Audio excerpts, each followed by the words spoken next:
भागवत रे वसुदेव जहाँ कहले वासुदेव गीतारे मध्य से कहले बापा जहाँ कहते पुओ भी से कहते किंतु श्रोता हूँ फरक बापंकर श्रोता हूँ कंस पुत्रर श्रोता हूँ श्रद्धाशील अर्जुन काले काले जेमिति आपण माने निजर सुना को निजर धन को निजर टंका को निजर पैसा को निजर संपत्ति की निजर पटा पाउती कबला को साइति की रखंती ताठारु हजार गुण अधिक भगवान भक्त को सुरक्षा देता भक्त देहरे टिके भी किसी लगे से सुजोग दियंती नहीं किंतु परीक्षाटी करती परीक्षा कला परे से जानती मोर भक्त कि नहीं आपण माने भाबिबे नहीं मो भगवान को दीपटीए देकरी मो कोठा घर छातटा मागी दउची माने मो भक्त ताहा नहीं आपण में बेपारी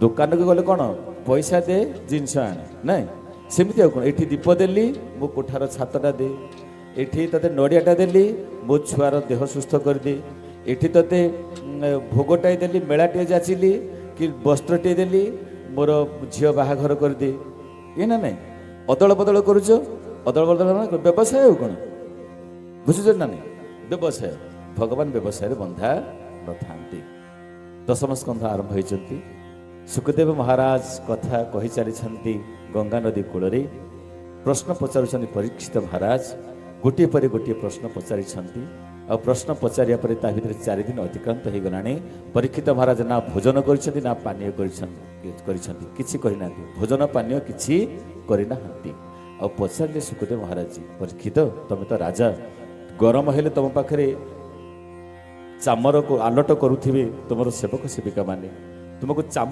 चामर ढालुवे सेवक सेविका माने आज गंगा तीर रे दर्भ आसन रे बसीच तुम कुश आसन रे बसीच सिंहासन परित्याग करिच कष्ट लगुथिबो गोटे आसन रे गोटे मुद्रा रे स्थिर होकर बसीच तुमको भोजन कर दिए टिके भोक लगुथिबो ना नहीं परीक्षित महाराज सुंदर भाव कहले कहले प्रभु भोजन आउ कोठी आसीबो जगत संहारिणी क्षुधा संहारिणी क्षुधा मोते नदी बाधा राधे गोविंद गोविंद गोविंद पदु गाळुछि मकरंद बड़ी सच्चिदानंद भगवान की परीक्षित महाराज पचारुछंती सुखदेव कहले परीक्षित को कहले परीक्षित जगत को जो क्षुधा संहारण करे से परीक्षित कहले जगत को जो क्षुधा संहारण करे से क्षुधा मते आज बाधा दो नहीं कारण मु भगवान कर कथा हरिंकर कथा पीबन तम तम रसाम्बुदच्युत हरि कथा अमृतम हरि कथा अमृत को पान करुची तेणु मते से क्षुधा बाधा दो नहीं परीक्षित महाराज गोटे पर गोटे प्रश्न पचारि कहले वर्तमान आप मत कहतु चंद्रवंशर कथा कहले सूर्यवंशर कथा कहले जो नील एवं धवल दीटा रूप होकर आसी नील धवल रूप किए हेले धड़ा रूप किए भगवान बलराम नील रूप किए हेले ना भगवान श्रीकृष्ण ये दी जनक कथा मत एवं दया करके कहतु परीक्षित प्रश्न करुछंती नील धवल रूप दुई देवकी गर्भे जात होई गोविंद गोविंद गोविंद पदु गाळुछि मकरंद केमंते रोहिणी रसुत राम को बोलंती जगत गोविंद गोविंद गोविंद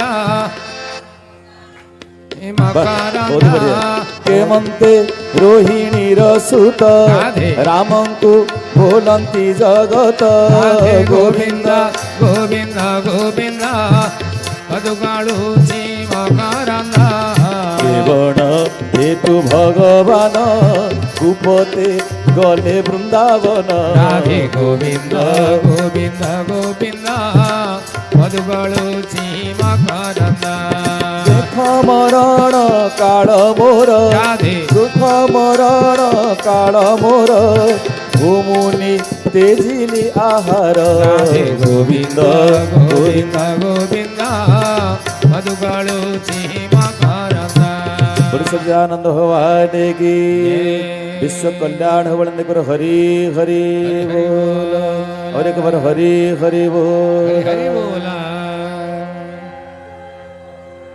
प्रश्न पर प्रश्न पचारि चली सुखदेव महाराज को महाराज परीक्षित मृत्यु समय उपगत डाक्तर घोषणा कर सारे तोर मृत्यु सुनिश्चित मृत्यु समय 4टा दिन अतिक्रांत है आउ के दिन अच्छी बाकी माने 4 दिन सरीगला आउ के दिन अच्छी 3 दिन। हाँ तो ठीक आप शुणु सुंदर भाव सुखदेव भगवान को प्रश्न कर महाराज परीक्षित कहले नील धवल रूप दुई देवकी गर्भे जात हुई देवकी गर्भ तो से जन्म हेले 2 जन जाक कि कृष्ण आउ बलराम देवकी गर्भरे थिले ना जगत कहीं कहला रोहिणी पुत्र होचंदी बलराम बोली देवकी पुत्र कहलानी रोहिणी पुत्र कहीं कहला मत एक कथा कहतु आ सुखदेव महाराज बड़ सुंदर भाव कहले कहले परीक्षित मु जानी तमरी भड़िया श्रोता जदि थांती जगत ताले तमर उपकार हम मोर उपकार हम जगत भी उपकार हम ना किए ना भागवत शुणिले 3 जन तरी जाती 3 श्रेणीर लोक भागवत तरी जाती ना किए श्रोतावकता जे पचारी ए 3 जन जानती तरी राधे श्रोतावकता जे पचारी गोविंद ये 3 जन जानती तरी गोविंद गोविंद पदुगाळुची मकरांद असुर बड़ पाद भरे भूमिकंपई थर हरे राधे राधे गोविंद गोविंद गोविंद पदुगाळुची मकरांद। बोले श्री कृष्णचंद्र भगवान की बड़ सुंदर भाव कहले कहले 3 जन उद्धार पाती किए किए ना जे शुणे श्रोता आउ उद्धार पाइला वाला किए ना वक्ता जे कहे तृतीय उद्धार पाइला वाला किए ना जे पचारे प्रश्न करे बुझी न पारिक जे प्रश्नटीए भी करे तापाई भी उद्धारर मार्ग उन्मुक्त होकरी थाए तेणु कहले श्रोता वक्ता जे पचारी ए 3 जन जानती तरी मन रखी कहे ना आपण मैंने न कहले किए कह तेणु प्रथम श्रेष्ठ स्थान दिगला श्रवण भक्ति को प्रहलाद तांको सांग मानक बुझेइचंती कहले सांग माने सुण रे सुण रे सुण रे सुण रे ना कौन ना हरि कथा सुण भक्ति 9 प्रकार धारा कथा कहते श्रवणम कीर्तनम विष्णु स्मरणम पाद सेवनम अर्चनम वंदनम दास्य सख्य आत्मनिवेदनम भक्तिर 9टा कथा कहले सुनिला वाला होतने परीक्षित 1 नंबर 2 नंबर कहला वाला होचंती सुखदेव महाराज कथा आरंभ कले परीक्षित से दिनर घटना जिते पृथ्वी प्रकंपित होता असुर मानकर पाद भर कंसर प्रताप कंसर प्रकोप पृथ्वी थर थर होता गाईर रूप धारण कर पहुंची पृथ्वी माँ धरणी माता गाईर रूप धारण कर प्रार्थना करथिले भगवान देवता मान आउ देवता मानकर प्रार्थना रे समस्त देवता प्रार्थना तथा गोमाता प्रार्थना रे भगवान विचार कले मु जाइकरी पहुँचीबी आ पहुँचवा सकाशे भगवान आसुछंती केमिति ना प्रथमे भोज वंशरे उत्पन्न प्रतापी राजा सुरसेना राधे गोविंद गोविंद गोविंद पदुगाळुची मकरांद श्री राजा गोविंद भक्त ताहार उग्र सेन सूत राधे गोविंद गोविंद गोविंद पदुगाळुची मकरांद देवक नामे तार भात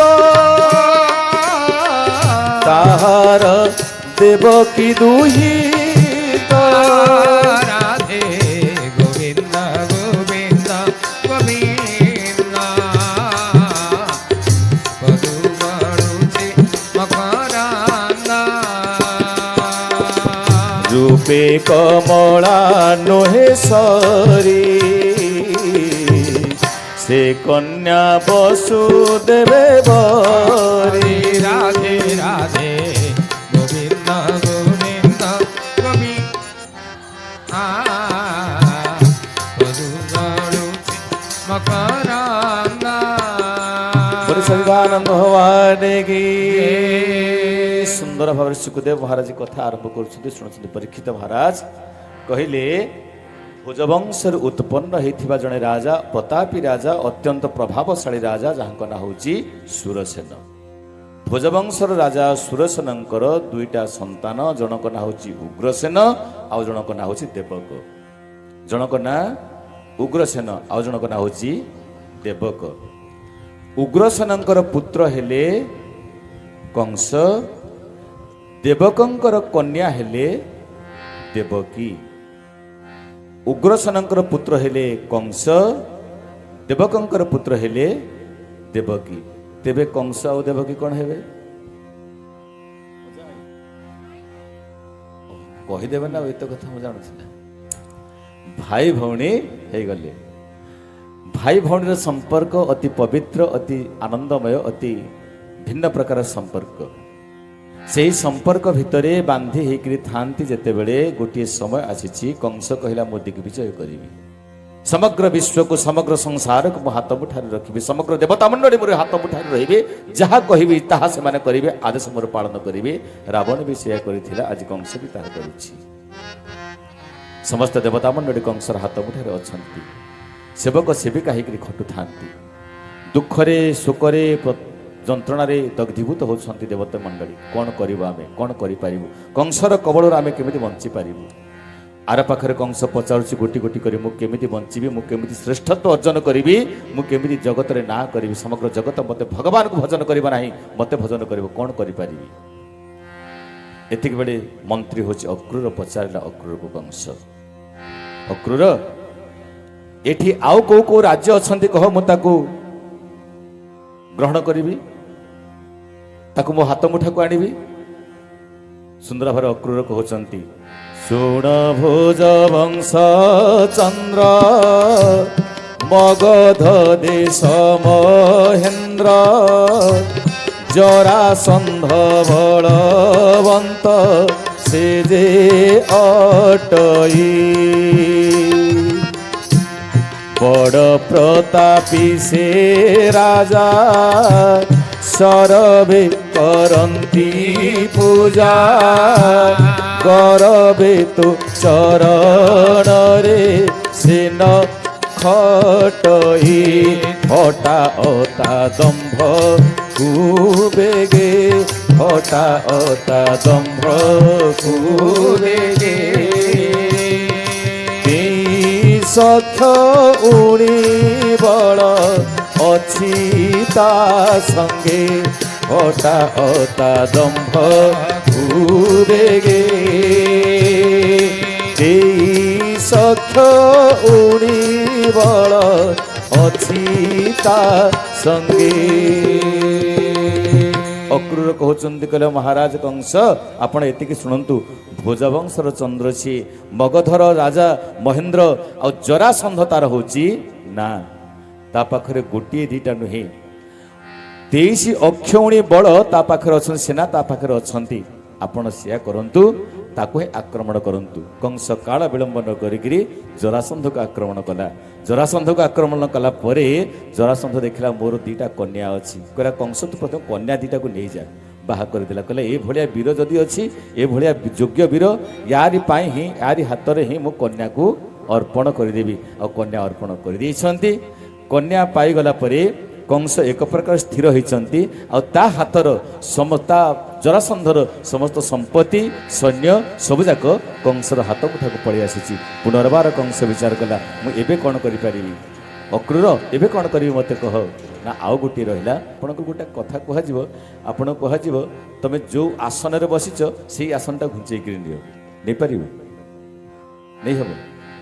ଯେଉଁ ଡଙ୍ଗାରେ ବସିଛ ସେହି ଡଙ୍ଗାକୁ ତମେ ଟାଣି ଟାଣିକିରି ନିଅ, ନେଇପାରିବ? ହବନି ନା, କାହିଁକି? ତାରି ଉପରେ ତ ବସିଛ କେମିତି? ମେରୁ ପର୍ବତ ଯାହାକୁ କହନ୍ତି, ମେରୁ ପର୍ବତଟା ମଝିରେ ଅଛି, ତୁ ତାରି ଉପରେ ଠିଆ ହେଇକି ତାକୁ କେମିତି ଉପାଡ଼ିବୁ? ସମ୍ଭବ ନୁହେଁ। କଂସ କିନ୍ତୁ ଯାଇଛି ଉପାଡ଼ିବା ପାଇଁ, ଉପାଡ଼ିଛି, ହଲେଇଛି, ଥକିଛି, ପଡ଼ିଯାଇଛି। ଆର ପାଖରେ ଦେବକୀଙ୍କର ବିବାହ ବୟସ ହେଇଛି। ବିଚାର କଲେ ଦେବକୀ ବିବାହ କରିବା ସକାଶେ ତାଙ୍କର ପିତା ଦେବକ ଚିନ୍ତା କଲେ, ଦେଖିଲେ ବସୁଦେବ ନାମକ ଜଣେ ମଣିଷ ଅଛନ୍ତି, ତାଙ୍କ ସହିତ ବିବାହ କରାଯାଇପାରେ। କାହିଁକି ନା ଅତୀତରେ ପୁରୁଷମାନେ ଏକରୁ ଅଧିକ ପତ୍ନୀ ଗ୍ରହଣ କରିବାର ବ୍ୟବସ୍ଥା ଥିଲା, ଏବେ ହେଇପାରିବ? ହବ? ତୁ ଆଗ ଡିଭୋର୍ସ ଦେ ମ, ତାପରେ ଯାଇ ବାହା ହେବା କଥା ଚିନ୍ତା କରିବୁ। ଆରେ ତୁ କ'ଣ ଛୋଟିଆ କଥା ଭାବିଛୁ ନା କ'ଣ? ଛାଡ଼ିବି ତୋତେ ଲାଗିଯିବ। ଏବେ ସନ୍ତାନ ସନ୍ତତି ନଥିଲେ ବୋଲି ଅତୀତରେ ଗୋଟିଏ ପୁରୁଷ ଅନ୍ୟ ଗୋଟିଏ ପତ୍ନୀ ଗ୍ରହଣ କରୁଥିଲା ସେତେବେଳେ। ସେଥିପାଇଁ ଦଶରଥଙ୍କର ଅନେକ ପତ୍ନୀ ଥିଲେ, 750 ପତ୍ନୀ ଥିଲେ। କିଏ କହନ୍ତି 3ଟା ପତ୍ନୀ ତ ମୁଖ୍ୟ, କୌଶଲ୍ୟା, କୈକେୟୀ, ସୁମିତ୍ରା, ତା ବ୍ୟତୀତ 750 ପତ୍ନୀ, କିଏ କହନ୍ତି 700 ପତ୍ନୀ, ଯାହା ବି ସବୁ ବ୍ୟବସ୍ଥା ଥାଏ। ଦେଖିଲେ ବସୁଦେବଜୀ ଆଉ ଗୋଟିଏ ବିବାହ କରିବାକୁ ଅଛି। ଗୋଟିଏ ପତ୍ନୀ ତାଙ୍କର ଥିଲେ, ଯାହାଙ୍କ ନାଁ ହେଉଛି ରୋହିଣୀ। ରୋହିଣୀଙ୍କୁ ତାଙ୍କର ବନ୍ଧୁ ନନ୍ଦଙ୍କ ପାଖରେ ଛାଡ଼ି ଦେଇଥିଲେ। ନନ୍ଦ ବାବା, ଆପଣ ଏହି ପତ୍ନୀଟି ତମ ପାଖରେ ରହିଲା, ଯଶୋଦାଙ୍କ ପାଖରେ ରହିଲା, ମୁଁ ଅନ୍ୟ ଏକ ପତ୍ନୀ ବିବାହ କରୁଛି। ବିବାହ କରିବାକୁ ଚାଲି ଯାଇଛନ୍ତି। ଦେବକୀ ସହିତ ବିବାହ ଉତ୍ସବ ଅନୁଷ୍ଠିତ ହୋଇଛି। ଏତେବେଳେ ପଳେଇ ଆସିଲା କଂସ। କଂସ ଆସି ଦେଖିଲା, କହିଲେ କ'ଣ ହେଲା? ମୋ ଭଉଣୀର ବାହାଘର ସବୁ ଏତେ ଧୁମଧାମରେ ଚାଲିଛି, ଅଥଚ ମୋତେ ଜଣା ନାହିଁ। ବହୁତ ରାଗିଛି, ରାଗି ଲୋକଟା, ଚିଡ଼ଚିଡ଼ା ଲୋକଟା, ରାଗିଛି, ବହୁତ ଉତ୍ପାତ କରିଛି। ଉତ୍ପାତ କଲା ପରେ ବି ବୁଝେଇ ବାଝେଇ ଦେଇଛନ୍ତି ଉଗ୍ରସେନ ଏବଂ ଦେବକ, ବୁଝେଇଛନ୍ତି। ବୁଝେଇ ସାରିଲା ପରେ କଂସ କହିଲା, ହଉ ଠିକ୍ ଅଛି, ମୋର ଯେତେବେଳେ ବାହାଘର ସରିଯାଇଛି ଭାଇ ଭଉଣୀଙ୍କର, ମୋର କାମ ହେଲା ଭାଇ ଭଉଣୀକୁ ରଥରେ ବସେଇକି ନେବି। ଯଦି ଭାଇର ଗୋଟେ ନୂଆ କାର୍ ଥିବ ଆଉ ଭାଇ ଭଉଣୀଙ୍କର ବାହାଘର ହେବ, ଭଲ ଗୋଟେ ଦାମିକା କାର୍ ଥିବ, କାର୍ ଭଡ଼ାରେ ଆଣିବ, ହଁ, ସେ କାର୍ରେ ବସିକି ନେବ ନା ନାହିଁ? ଆଉ ସେଇ ଅବସ୍ଥା ହିଁ ହେଇଛି। ଅବସ୍ଥା ଯେତେବେଳେ ହେଇଛି, କଂସ କ'ଣ କରୁଛି ନା ସୁନ୍ଦର ଭାବରେ ରଥ ଚଲେଇଛି। ରଥରେ ବସିଲା ବାଲା ହେଲେ କିଏ? ଦେବକୀ ଆଉ ବସୁଦେବ। ନାଇଁ, ଏଇ ତ ଜୀବନ। ଦେବକୀ ବସୁଦେବ ରଥରେ ବସିଛନ୍ତି, କଂସ ଚଲାଉଛି ରଥ। ରଥ ଜୀବନରେ କଂସକୁ ଦବନି। ଯିଏ କଂସକୁ ଦବ ରଥ ଚଲେଇବା ପାଇଁ, ପରିଣତି କ'ଣ ହେବ? ଦେବକୀ ବସୁଦେବ କ'ଣ ହେଲେ? ବନ୍ଦିଶାଳାରେ ରହିଲେ। ଯଦି କୃଷ୍ଣ ରଥ ଚଲେଇବେ, ଅର୍ଜୁନ ସମ୍ରାଟ ହେଲେ। ନାଇଁ, ଆରେ ରଥ ଯିଏ ଚଲାଉଛନ୍ତି, ଦେବକୀ ବସୁଦେବଙ୍କର ରଥ ଯିଏ ଚଲେଇଲେ, ବସୁଦେବଙ୍କର ସନ୍ତାନ ହେଲେ କୃଷ୍ଣ। ବସୁଦେବ ରଥରେ ବସିଲେ, ଚଲେଇଲା କଂସ। ବସୁଦେବଙ୍କର ପୁତ୍ର ହେଲେ କୃଷ୍ଣ, ସିଏ ରଥ ଚଲେଇଲେ, ବସିଲେ ଅର୍ଜୁନ। ଆମ ଜୀବନ ରଥରେ କାହାକୁ ସାରଥି କରିବା? ଟଙ୍କା ସୁନାକୁ ନା ଭଗବାନଙ୍କୁ? ଆପଣ ଜପ କରୁଛନ୍ତି ବୋଲି ଭଗବାନଙ୍କୁ ସାରଥି କରିବେ, ଆଉ ସମସ୍ତେ କେମିତି ଅଛନ୍ତି ଆଜ୍ଞା? ଠିକ୍ ଅଛି, ଦେଖନ୍ତୁ, ମୁଁ ଆପଣଙ୍କୁ କହୁନି ଟଙ୍କା ସୁନାର ଆବଶ୍ୟକତା ନାହିଁ। ମାନେ ଟଙ୍କା ଦରକାର, ସୁନା ଦରକାର, ଘର ଦରକାର, ସଂସାର ଦରକାର, ସବୁ ଦରକାର। ବଡ଼ ସୁନ୍ଦର ଭାବରେ ତୁଳସୀଦାସ କହିଛନ୍ତି, ଧନ୍ୟ ସୁଧନ, ସେ ଧନ ହେଉଛି ଧନ୍ୟ। ଧ୍ୟାନ ଦେବେ, ସମଗ୍ର କଥା ଭିତରେ ଯାହା ଶୁଣନ୍ତୁ ବା ନ ଶୁଣନ୍ତୁ, ଏ କଥା ଅନ୍ତତଃ ଶୁଣିବେ ଟିକେ। ତୁଳସୀଦାସ ମହାରାଜ କେଡ଼େ ସୁନ୍ଦର ରାମଚରିତ ମାନସ କହୁଛନ୍ତି, ଧନ୍ୟ ସୁଧନ ପ୍ରଥମ ଗତି ଜାଗେ,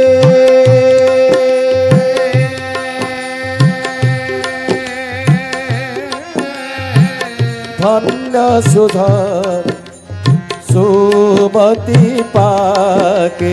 राम सिया राम सिया राम, जय जय राम, राम सिया राम, जय जय राम। बोलो सच्चिदानंद भगवान की।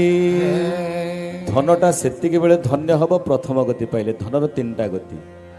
एक गति होउची धर्म, ଦୁଇ ଗତି ହେଉଛି ଭୋଗ, ତିନି ଗତି ହେଉଛି ନାଶ। ଧ୍ୟାନ ଦେବ ମା, ଗଭୀର ଭାବରେ ଚିନ୍ତା କର। ଆମେ ଧନକୁ ଘୃଣା କରୁନୁ, ଧନ ଆମ ପାଇଁ ଦରକାର। ଧନ ଯଦି ନ ହେବ ମାଇକ୍ କେମିତି ଲାଗିବ? ଧନ ଯଦି ନ ହେବ ଏ ସଜା କେମିତି ହେବ? ଧନ ଯଦି ନ ହେବ ପ୍ରସାଦ କେମିତି ମିଳିବ? ଧନ ଯଦି ନ ହେବ ଟେଣ୍ଟ କେମିତି ହେବ? ଧନ ଯଦି ନ ହେବ ବ୍ୟବସ୍ଥା କେମିତି ହେବ? ଧନର ଆବଶ୍ୟକତା ଅଛି। ତାମାନେ ଆମେ ଧନକୁ ଘୃଣା କରିବାନି, କିନ୍ତୁ ଧନର ଗତି ତିନିଟା। ପ୍ରଥମ ଗତି ହେଉଛି ଧନ୍ୟ ଶୋଧନ। ପ୍ରଥମ ଗତି ଯାହାକି ଜଗତର କଲ୍ୟାଣ ସକାଶେ ଯେଉଁ ଧନ ଲାଗେ, ଜଗତର ଉପକାର ସକାଶେ ଯେଉଁ ଧନ ଲାଗେ, ସେ ଧନ ଧନ୍ୟ ହୋଇଯାଏ। ସେ ଧନ କ'ଣ କରେ ନା ନିଜକୁ ମୋକ୍ଷ କରିବା ସକାଶେ, ମୁକ୍ତି କରିବା ସହିତ ଅନ୍ୟ ସମସ୍ତଙ୍କୁ ବି ମୁକ୍ତି ପ୍ରଦାନ କରିଥାଏ। ଏକ ନମ୍ବର ଗତି। ଦୁଇ ନମ୍ବର ଗତି ଭୋଗ। ଭୋଗ କରିବ, ଖାଇବ, ପିଇବ, ବଢ଼ିଆ ହେବ ନାଇଁ? ଖାନା ପିଲା କଲା ପରେ ତାପରେ କ'ଣ ହେବ ଅବସ୍ଥା? ବହୁତ ଖାଇବ, ବହୁତ ଖାଇଲା ପରେ ଅବସ୍ଥା କ'ଣ ହେବ? ବଡ଼ ପାଟିରେ ରୋଗ ହେବ ନାଇଁ? ସେ କଥା ପୂର୍ବରୁ ଆଲୋଚନା କରିଥିଲେ। ଯେଉଁଦିନ ତମେ ଖାଦ୍ୟକୁ ତମେ ଯଦି ଭୋଜନ ରୂପରେ ଗ୍ରହଣ କରୁଥିବ, ଯଦି ଭୋଜନ ତମେ ଗ୍ରହଣ କରୁଥିବ ତ ତାହେଲେ ତମେ ସୁସ୍ଥ ଥିବ। ଯେଉଁଦିନ ଖାଦ୍ୟ ତୁମକୁ ଭୋଜନ ଆରମ୍ଭ କରିବ, ତୁମେ ଖାଦ୍ୟକୁ ଭୋଜନ କରିବ ଠିକ୍ ଅଛି। ଯେଉଁଦିନ ଖାଦ୍ୟ ତୁମକୁ ଭୋଜନ ଆରମ୍ଭ କରିବ, ତାପରଠାରୁ ମେଡ଼ିସିନ ଖାଇବ। ବୁଝିହେଉଛି କି ନାହିଁ? ପେଟ ପୁରିଗଲା ପରେ ଗୋଟେ ହାକୁଡ଼ି ଆସେ, ଆଉ ଏମିତି ହାକୁଡ଼ି ଆସେ। ହାକୁଡ଼ି ପରେ ଶରୀର କହେ, ପାକସ୍ଥଳୀ କହେ, ବାବା ତୋର ପୂର୍ଣ୍ଣ ହେଇଗଲା, ଆଉ ତୁ ଗ୍ରହଣ କର ନାହିଁ। ଯଦି ଭଲ ଖାଦ୍ୟଟା ହେଇଛି, ହାକୁଡ଼ି ପରେ ବି ଆମେ ଚାଲିବା। ତେଣୁ ଭୋଜନଟା ଏମିତି ହଉ, ଭୋଜନ ଯେମିତି ଆମକୁ ଗ୍ରାସ ନ କରୁ। ଦ୍ୱିତୀୟ କଥା ହେଲା ଭୋଗ। ଆମେ ଯାହା ଭୋଗ କରୁଛେ ସବୁଯାକ ଭୋଗର ଗତି ହେଉଛି ଭୋଗ ରୋଗ ସମ। ଭୋଗ ହେଉଛି ରୋଗ ଭଳିଆ। ଭୂଷଣ ଭାରୁ, ରାମଚରିତ ମାନସ ତୁଳସୀ କହୁଛନ୍ତି, ଭୂଷଣ ଗୁଡ଼ାକ ଭାରି, ଅଳଙ୍କାର ଗୁଡ଼ାକ ଓଜନିଆ ଶରୀରକୁ ଲାଗେ। ଯମଜାତ ନା ସରିଷ ସଂସାରୁ, ଅର୍ଥାତ୍ ଧନର ଦ୍ୱିତୀୟ ଗତି ହେଉଛି ଭୋଗ। ଭୋଗ କଲା ମାନେ ତୁମେ ରୋଗରେ ପଡ଼ିବ। ଆଉ ତୃତୀୟ ଗତି ହେଉଛି ନାଶ। ଆମର ଗାଁର ସାଧାରଣ ଗାଁ ଗହଳିରେ ଗୋଟେ ରୂଢ଼ିଟାଏ ଥାଏ, ରଙ୍କ ସଞ୍ଚିଥିଲା ଧନ ତାକୁ ମା ମାନେ ସମସ୍ତେ ଜାଣିଛନ୍ତି, ଭାବୁଛି କିଛି ଜାଣିନାହାନ୍ତି ବୋଲି, ବହୁତ ଜାଣିଛନ୍ତି ଆପଣମାନେ। ରଙ୍କ ସଞ୍ଚିଥିଲା ଧନ ତାକୁ ମୂଷା କଲା ଜଳପାନ। ରଙ୍କ ସଞ୍ଚିକି ରଖିଥିବ, ପେଡ଼ି କାଟି ମୂଷା ନେଇ ଛୁ। ଖୋଲିଲା ବେଳକୁ ପେଡ଼ିର ଖୋଳ ଖୋଲା ବେଳକୁ କୁଆଡ଼େ ଗଲା ନା ଧନ ନାହିଁ। ବାପା ମା ସାଇତିକି ରଖିଥିବେ ଆକାଉଣ୍ଟରେ, ପୁଅ ତ ମାରି ଦେଇଥିବ ଗୋଟେ ସୁଇଚ୍, ଗଲା ମୋବାଇଲରେ ଶେଷ। କି ଅବସ୍ଥା କହିଲେ? ରଙ୍କ ସଞ୍ଚିକି ରଖିଥିବ, ମୂଷା ଜଳପାନ ମାନେ ଜଳଖିଆ। ଆରେ ଭୋଜନ କଲେ ତ ପେଟ ପୁରିବ, ହେଲେ ଜଳଖିଆ କ'ଣ ପେଟ ପୁରେ କି?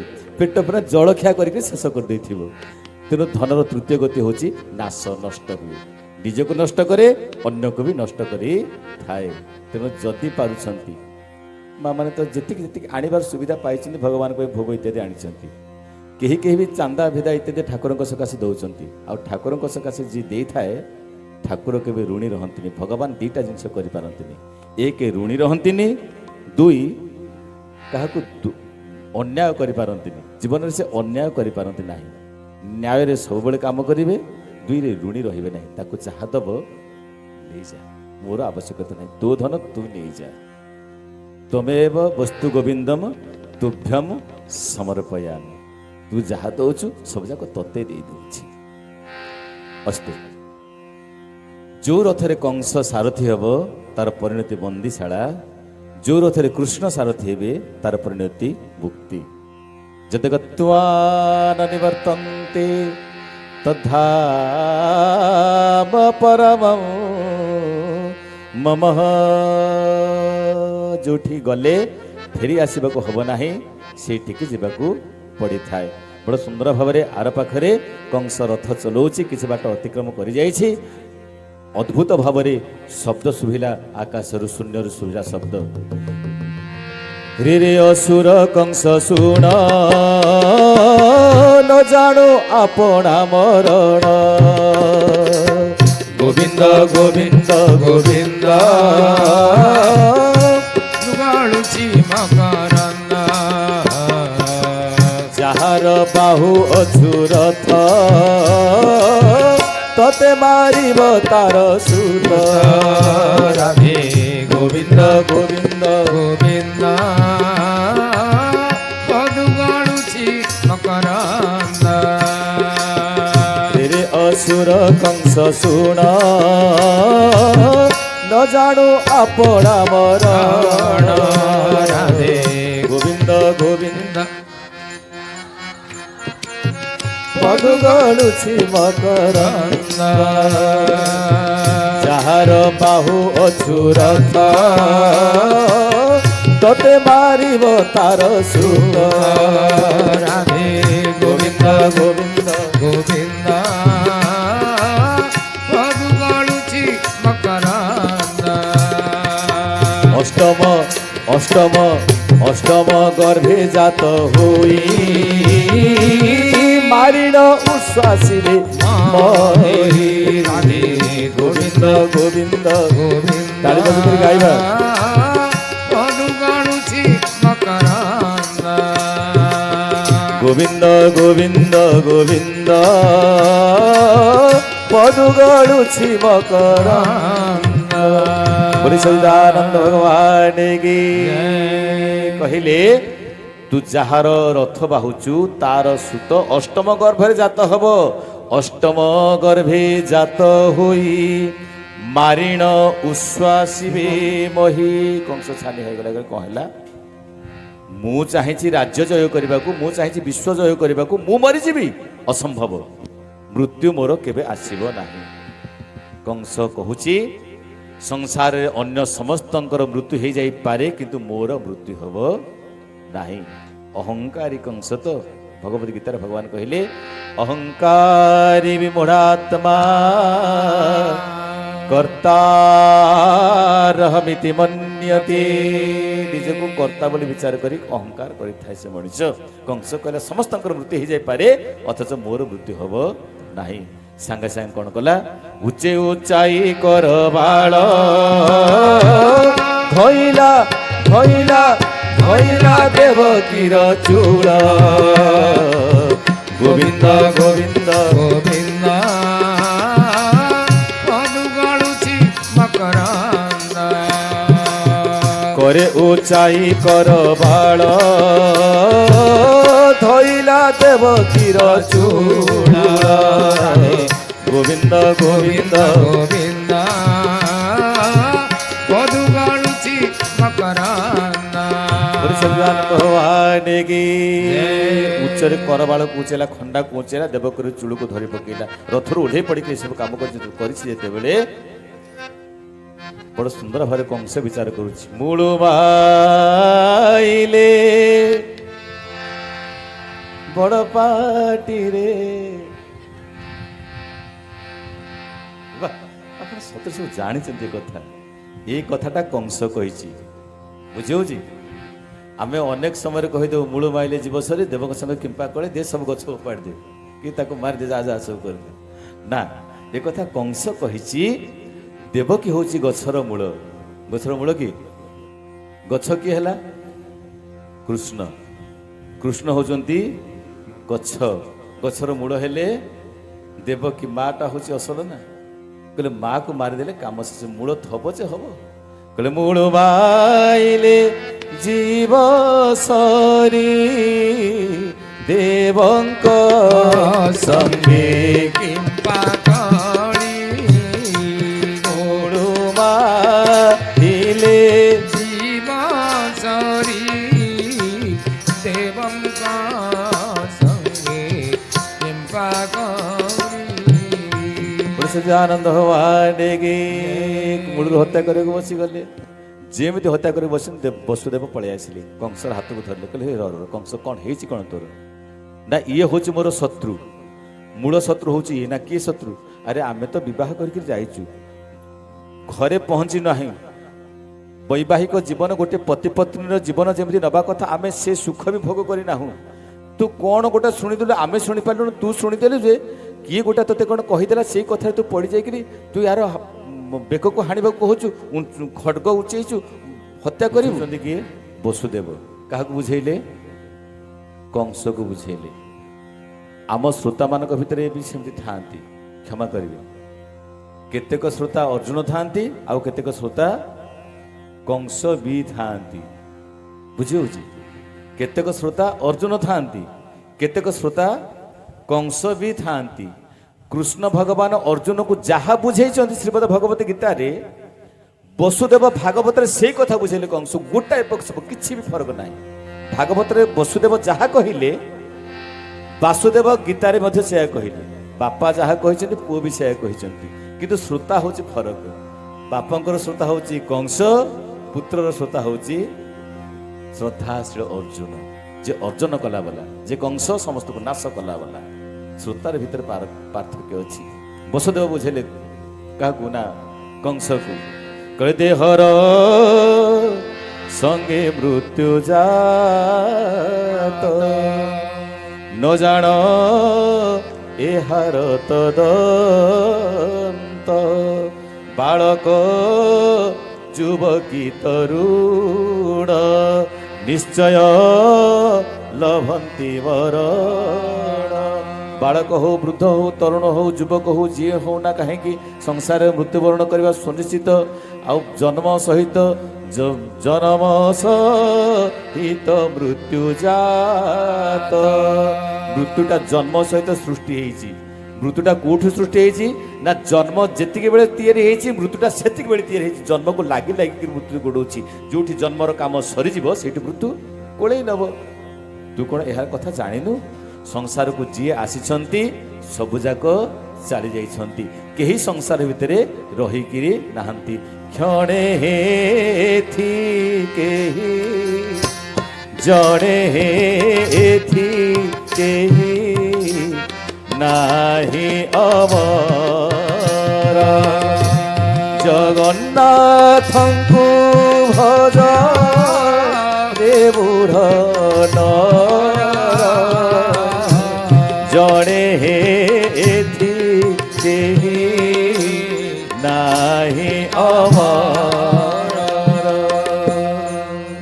बुझेले वसुदेव कंस को एठी समस्त मृत्युर दास मृत्यु समस्त को कोड़े निए संसार मृत्यु क्या छाड़ी ना जन्मर सहित मृत्यु जात होती। बालक युवक तरुण वृद्ध जी भी हूँ कहीं समस्त को मृत्यु कोड़े नब।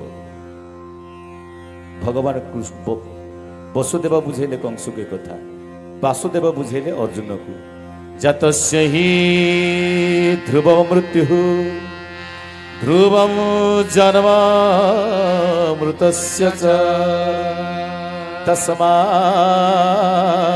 परिहार्यार्थे न तुम शुचितुमर्हसि नैनम छिन्दन्ति शस्त्राणि नैनम दहति पावकः न चत्कृदयन्त्यापो न शोषयति मारुतः। आत्मा अमर ताकू कहीं हत्या करि परिबे नाही अग्नि पोड़ी परिबो नाही जल बुड़े परिबो नाही पवन उड़े परिबो नाही। आत्मा अमर किंतु शरीर मृत्यु थाए ना केमिति ना बासांसि जीर्णानि यथा विहाय नवानि गृह्णाति न रूपराणि तथा शरीराणि विहाय जीर्णान्यानि संजाति नवानि देहि। पोशाक पुराणा हो गले जमी मनुष्य फिंगी दिए आत्मा गोटे पोशाक पिंधि से पोशाकर ना हूँ देह बा शरीर जिते बड़े आत्मा विचार करे ए शरीर ए पोशाकटा ए देहटा अकामी हो गला अनावश्यक अच्छी फिंगी दी नुआ शरीर धारण करे। आर पाखरे कहले ए जीव मरण निकटे बेगे चिंतय अन्य घटे। भागवत गीतार सबुजाक कथा थई दी भगवान पुओ जहाँ कहते बाप से कथा कहते पुओ शिखब कौटू कि अरे बापा माँ ठार छुआटा शिखब ना नाई बापा यही कथा प्रवचन देते शुणीदे भगवान कहले अच्छा अच्छा अच्छा तुम यही कथा शिखेल ये लोकटा कहले बोली डिफेक्ट है। वसुदेव जिते प्रकार प्रवचन देले फाइनाल है कौन कौन बंधु हाथ कड़ी पड़ा बंधन रे पड़गली। वासुदेव जिते प्रवचन देले अर्जुन मुक्त हो गले सेठी प्रवक्ता बंधी हेले एठी श्रोता मुक्त हो गले एठिकार वासुदेव तो कोठीर बंधन नाहांती ना मुक्त हो जाइछंती ये होची जीवन ये होची आम समय कथा।